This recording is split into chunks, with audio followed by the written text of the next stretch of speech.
Fully automatic frozen French fries production line is made of 304 stainless steel.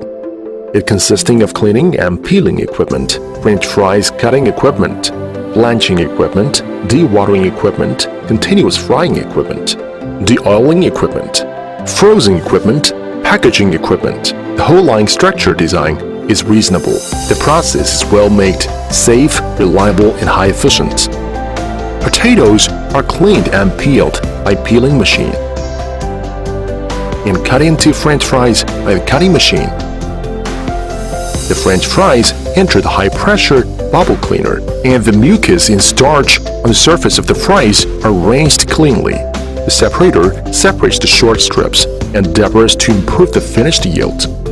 Preferably, French fries enter into the blanching machine, which blunting the oxidase in the French fries so that prevent the color